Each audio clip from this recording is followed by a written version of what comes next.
Om Swastiastu, Namo Buddhaya, salam kebajikan. Perkenalkan, kami dari Gayatrita SMA Negeri 3 Pangkal Pinang ingin menampilkan dramatic reading yang berjudul Virgo dan Galaksi yang Ditinggalkan karya Wulandari Saraswati. Dengan saya Zafira Gania yang berperan sebagai Bumi, dan saya Kusmal Dewi berperan sebagai Virgo, dan saya Regina Putri Kinanti berperan sebagai Bima Sakti. Kasus COVID-19 yang dirawat di sejumlah rumah sakit di Pati terus meningkat, baik itu yang menjalani rawat inap, isolasi terpusat maupun yang isolasi mandiri. Rata penambahan kasus tersebut didominasi kelas. ya ampun, hujan-hujan begini, datang ke klinik, kan bisa telepon. Ini rahasia. Oh, ayolah, tidak ada yang berhasil dari musim berikut ini. Seharusnya sekarang ada yang hujan, tapi yang datang justru badai.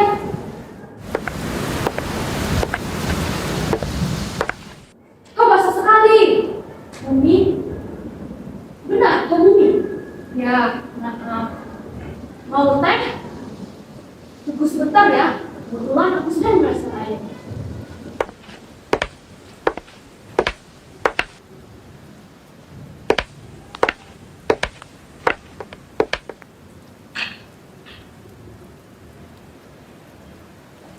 Aku terbiasa mobil pada kemarin sebab ada pasien yang harganya diangkat. Oh, maaf.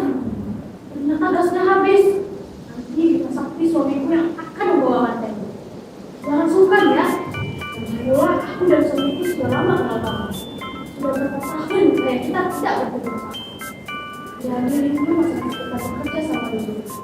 Jika kamu masih bekerja di kota kamu, pasti segera cari rezeki. Maaf, aku sedang butuh bantuan.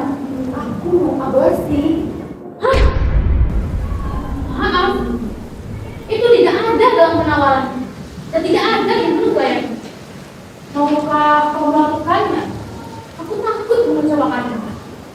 Aku sebagai seorang Virgo, keputusan yang wangnya sangat tegas dan bulat seperti itu. Kau tidak berhak menolak. Aku yang mengambil keputusan, karena aku yang bertanggung jawab. Jelas, karena aku takut.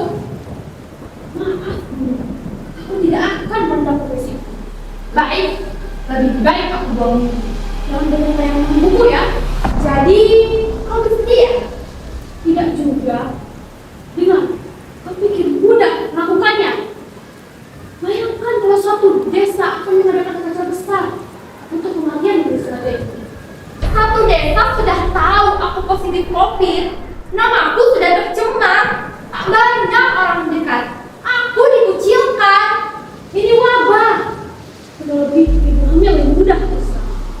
Ini berat. Aku udah tenaga kesehatan datang. Itu kan berarti ada kasus berat. Tapi itu kasus pucat. Percepat aku ambil atensi, mengukur oksigen, dan ambil spesimen. Apakah aku akan percaya kalau spesimen yang kau ambil benar-benar milik? Mungkin saja kau menekarnya. Mas kami tidak sampai itu. Lagi pula, buat apa kami melakukan manipulasi? Uang insentif dari tahun awal pendidik juga belum kami terima. Kami hanya tidak korporat, tidak tanduk, kami harus tunduk pada aturan. Jika lab sudah menyatakan hal positif, aku tidak bisa bicara apa lagi. Bahkan aku bersedia mengantarmu dari rumah sakit meski beberapa rumah sakit. Aku masih belum yakin. Maka aku minta pertanggungjawabanmu. Kau ingin untukku atas bantuan yang diberikan? Kau pikir mudah untuk rumah sakit? Ranjang rumah sakit lebih minim, biaya terbatas, dan pakaian kami yang lengkap. Kami seperti buku semaya atau perancang. Sebut saja Asmanta. Setidaknya di luar angkasa tidak ada konspirasi macam aku. Keraguanmu tidak beralasan. Aku tak bisa menerima kenyataan aku hamil. Terlebih lagi, aku diwajibkan isolasi di rumah sakit. Perubahan iklim ini membuatku tak bisa bergerak lagi. Orbitku sudah penuh polusi.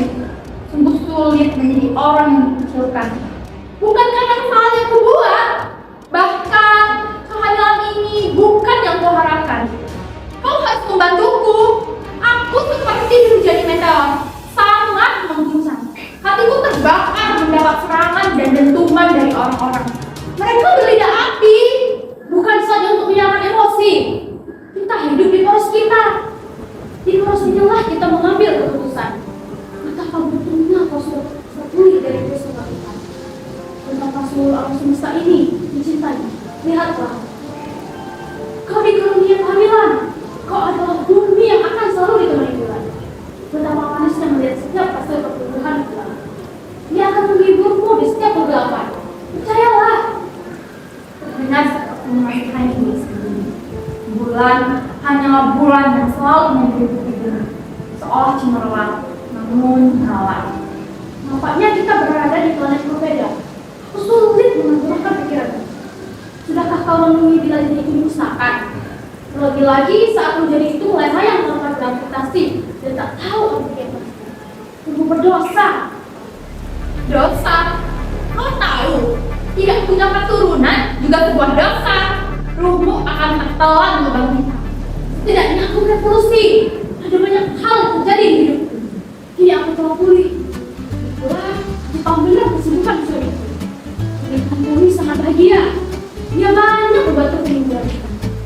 Kalian tentu tahu bahwa suamiku memiliki banyak teman. Banyak dari mereka menawarkan bisnis, terutama bisnis penerbangan. Teman-temannya yang pilot merasa suamiku punya bakat untuk mengembangkan bisnis. Mulai dari agen rekrut awak kabin hingga proses pemasaran. Apakah kau sudah tahu? Bisnisnya bukannya terbang, malah tumbang. Namanya bisnis itu biasa. Kami bertemu Hale, warga Jepang. Dia adalah wanita yang penuh dan sangat terkenal.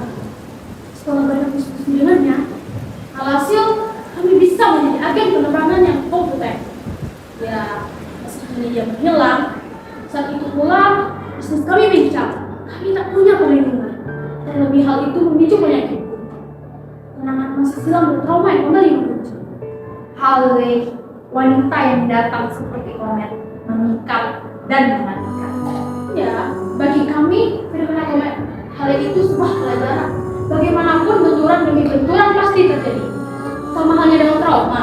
Jangan sampai pilihanmu ini jadi percikan trauma. Sebisa mungkin diobati, namun tak perlu mencukup sembuh. Meski disulitkan waktu, trauma akan bisa merusakkan semesta. Perspektif akan berubah. Kau tak lagi bisa melihat dimensi yang sama. Ada banyak lubang hitam dalam jiwamu. Jangan sampai hal itu menjadi rotasi karma yang kuat. Kau harus mampu meninggalkan rotasi itu. Jangan terlena. Perjalanan ini haruslah berakhir. Akan melakukan upacara pembersihan. Oh, ayolah. Siapa yang dapat menyaksikan debu-debu di seluruh galaksi ini? Mustahil. Kenapa kau tidak? Kau lari saja, atau kau bisa melahir dari titik atau Tuhan. Keputusanku sudah bulat. Menggugurkan kandungan bukan berarti membuai yang rahim. Kita sedang menggagalkan terbentuknya jagat raya. Energi energi kosmos akan menjadi berantakan. Risikonya bukan main. Bagaimana kalau aku membiayai ini? Aku tidak ingin menikah. Bisa kita fokus. Mengapa? Akan memberitahu sesuatu ya. Pemberitaan itu adalah percikan suci untuk menembus kebutuhan kita kepada leluhur. Mereka ingin reinkarnasi melalui tubuh. Ayahnya laki-laki. Tentu sudah jelas. Aku ingin istri. Apa? Tunggu. Oh, paham. Jadi, Aku akan mengadopsi. benar. Bersyukurlah. Aku punya ide terbaik. Tidak tepat. Ini harus baik. Aku tidak ingin orang desa tahu aku hamil. Paham? Lah, kalau kau suka perempuan, kenapa kau berhubungan dengan laki? Karena kau diperkosa atau semacamnya. Demi uang. Bisakah tidak menggunakanku? Baik, aku akan bersiap. Lagi pula, aku berpunya. Berapa uang kau beri? Aku punya uang besar. Belum ada yang tahu. Kenapa bisa ayah itu gagal? Pembunuh. Tidak ya. Aku pikir itu takdir keluargamu. Maka takdirmu ini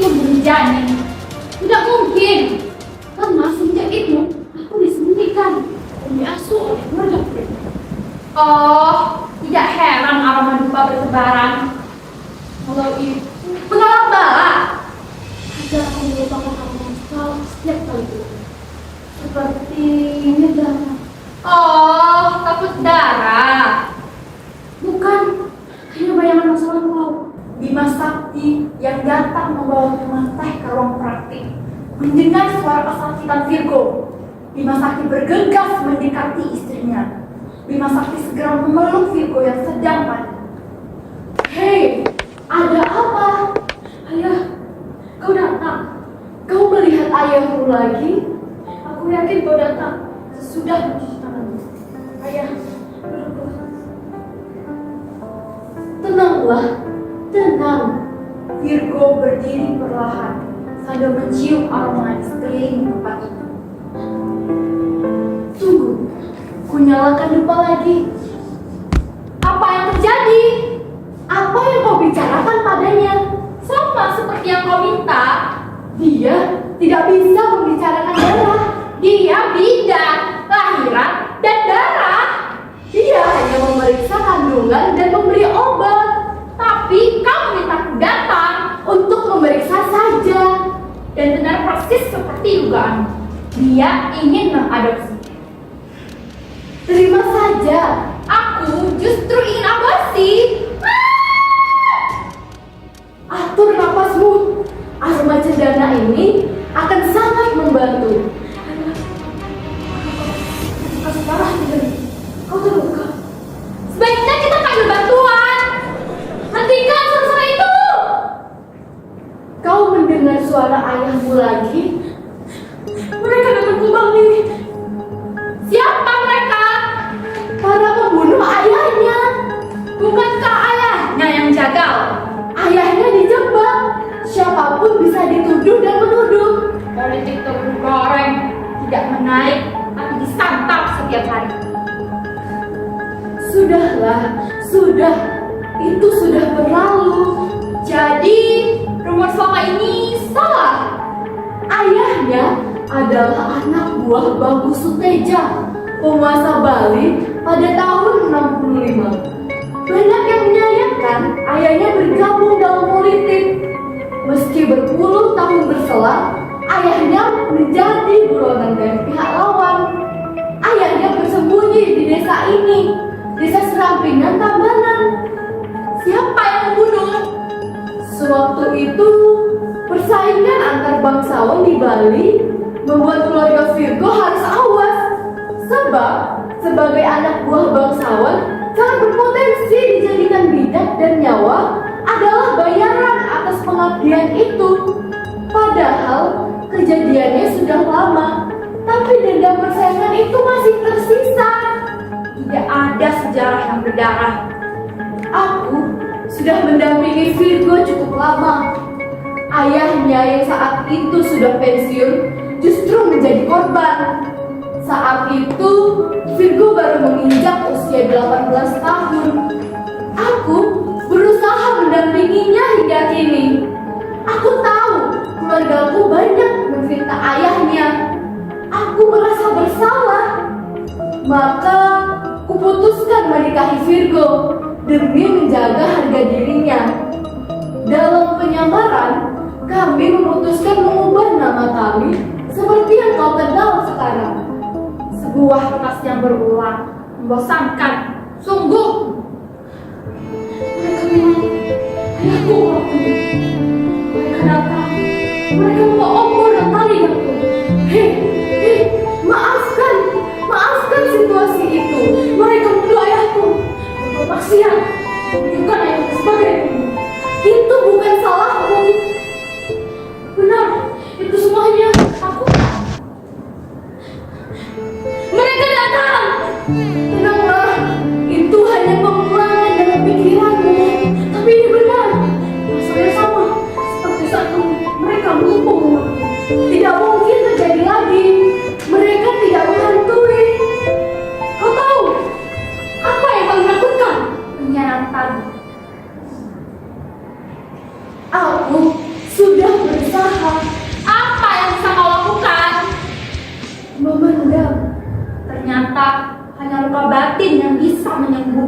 kesilapan manusia.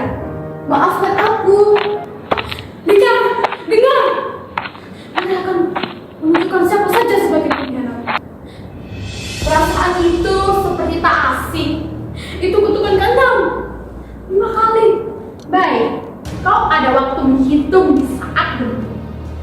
Mereka mulai teriak. Siapa mereka? Kubu yang bertentangan dengan batu Suteja. Bahkan sebelum itu, mereka membuat ritual agar pembantian menjadi sah. Kubu itu puas telah menemukan ayah Virgo setelah berpuluh tahun kabur. Ternyata manusia yang buta Allah yang sesungguhnya. Jangan, pergi! Tidak ada yang ingin mewujudmu. Mereka yang Aku sudah menyarankan dilakukan kabel massal untuk pembersihan desa ini. Namun mustahil. Tidak, tolong selamatkan bayi ini. Bayi itu sudah tidak ada. Benarkah? Itu bukan bayi kita. Aku tidak tahu di mana ayahnya. Seperti dugaanku, lukanya menanah lebih perih. Kehilangan janin dari kami yang tersesat. Tubuhku ditelanjang mereka. Sungguh kejam. Padamkan dendamu. Hingga kini tidak ada bulir janin yang sudi dibukar lagi. Dan suami sebagai ibu Krishna. Sementara ayahku sekat usai dipecut berulang-ulang. Sebulan sudah peristiwa itu. Kemudian ini makin menjadi sebab di saat yang bersamaan. Aku kehilangan janin dan ayahku. Jelas tamusku berkejaran dengan kejuran. Sudahlah. Kenapa? Bisakah kau menyanyikan bintang-bintang? Itu lagu yang kuciptakan dan yang selalu kunyanyikan untukmu. Bintang-bintang yang berhati terang, ajaklah aku berpetualang, melintasi galaksi yang paling tenang. Malam-malam ku kini malam penuh gerhana dan darah yang berlinang.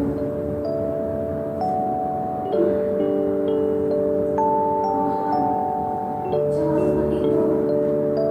Berikan padaku. Virgo perlahan terlelap.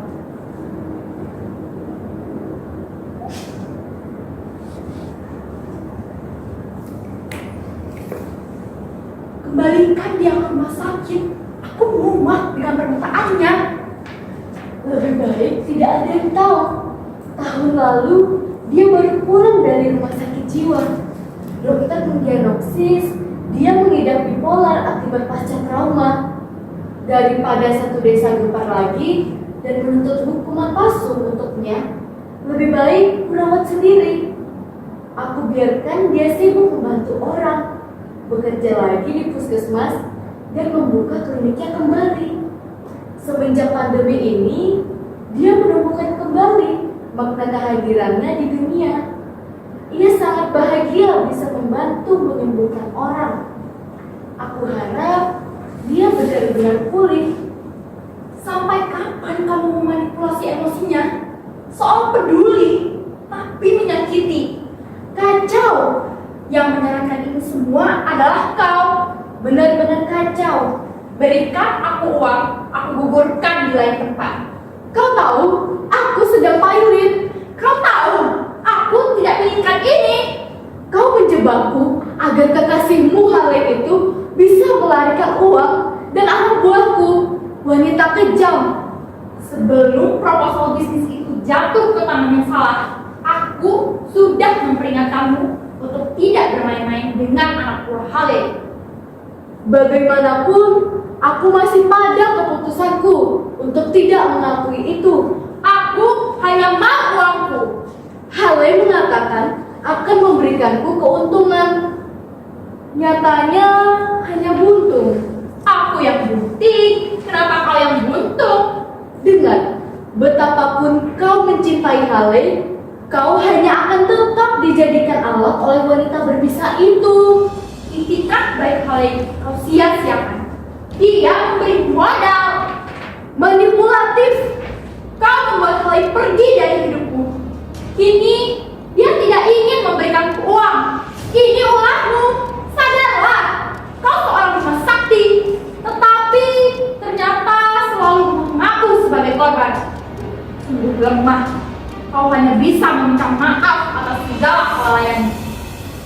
Kau pun harus tersadar, dia orang barat yang hanya tahu keuntungan. Dia memanfaatkan kamu dan aku. Aku mencintainya. Karena uang, wanita itu punya berpuluh helikopter, pesawat jet hingga roket. Dia bisa kabur ke luar angkasa. Kau tak akan bisa menyusulnya ke ujung antariksa karena kau adalah bumi. Kita melakukannya sekali karena Aku kesepian. Aku ditinggalkan Hale. aku hanya menemani. Tapi kau menjebakku dengan jaring ini. Terus kecilkan suaramu itu. Bila istrimu gila, tidak perlu memuaskan hasratmu padaku, meski aku mirip dengannya. Hentikan! Apa yang kalian sembunyikan? Aku tidak berhak mendengar percakapan ini. Tenang, tenanglah. Ini semua hanya ilusimu. Virgo sangat geram dan melemparkan bara. Namun suaranya tak terdengar. Dia tak bisa mengeluarkan suaranya. Suaranya tertelan karena hatinya terlalu terluka. Ia membenturkan kepalanya berkali-kali. Ia menuju Bima Sakti, menunjuk di depan mata Bima Sakti, berbicara, tapi tak terdengar suaranya. Mata-matai Bima Sakti. Ia lalu menyeret dan membentak bumi. Namun suaranya tak terdengar. Bumi diseret keluar ruangan oleh Virgo. Bima Sakti menuju tengah panggung, bernyanyi bintang-bintang. Usai mendengar lagu itu, Virgo terbayang kembali. Bima Sakti mengambil tali. Ia melilitkan tali di pergelangan kaki Virgo, kemudian dikaitkan ke ranjang. Bima Sakti memeriksa ikatan itu agar tidak terlepas.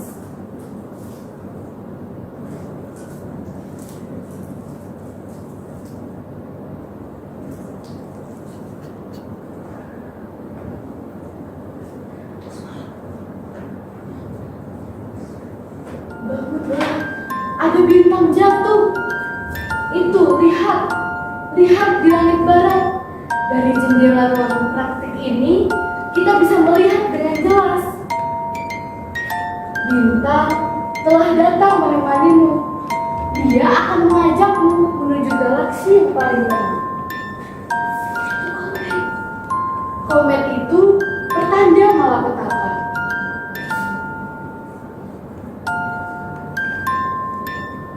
Percayalah, itu hanya gugusan meteor yang kita sebut bintang jatuh.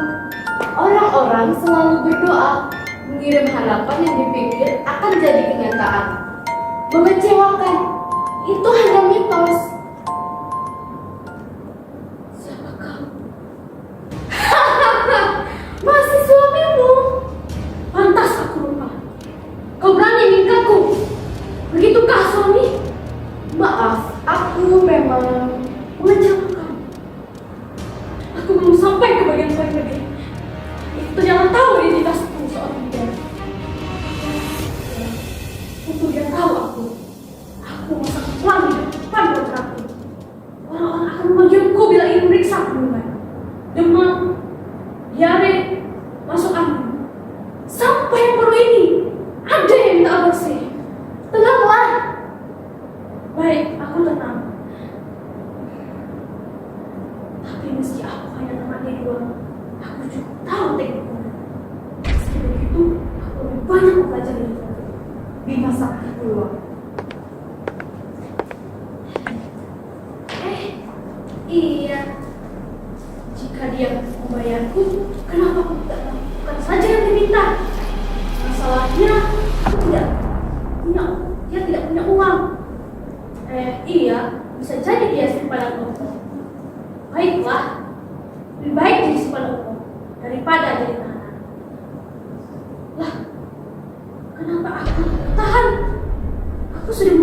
Bukan, aku menolaknya. Tentu aku tidak ingin disalahkan atas apapun yang terjadi. Lebih baik aku mati daripada menanggung beban ini. Ya, aku ingin mengadopsi anak. Bima Sakti masuk dengan membawa pisau dan melepas ikatan. Sebaiknya jangan mendekat. Bagaimana kepalamu? Aku terjatuh. Bukan, kau membenturkan kepala. Oh, aku pikir aku ingin membebaskanmu. Aku akan merawatmu. Virgo membalas pelukan Bima Sakti dengan pelukan erat di bagian lain. Semakin lama, pelukan itu semakin kuat hingga Bima Sakti sesak, hilang napas. Saat Bima Sakti setengah istirahat, Virgo menyanyikan lagu bintang dan seolah menggendong lagi. Hal yang sama mengintai. Membututi. Terjadi berulang-ulang. Seperti kata surya yang berputar-putar mengitari matahari. Masa lalu pun dengan tekun mengitariku. Sedangkan aku tidak bisa beranjak. Aku tersiksa. Tak karena apa yang membatasi diriku. Aku bahkan tidak bisa menemukan diriku lagi. Aku bagai gugusan bintang yang begitu rumit. Aku hanya terjebak di porosku. Luka-luka yang berbenturan menjadi ledakan demi ledakan yang memuncak. Sudah saatnya aku meninggalkan putaran ini.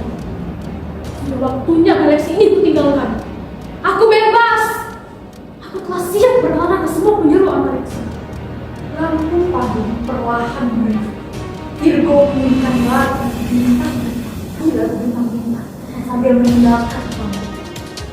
Bintang-bintang yang berhati ajaklah aku berpetualang melintasi galaksi paling gelap. Malam-malam ku kini malam penuh gerhana dan tanah yang berlian. Lampu panggung mati.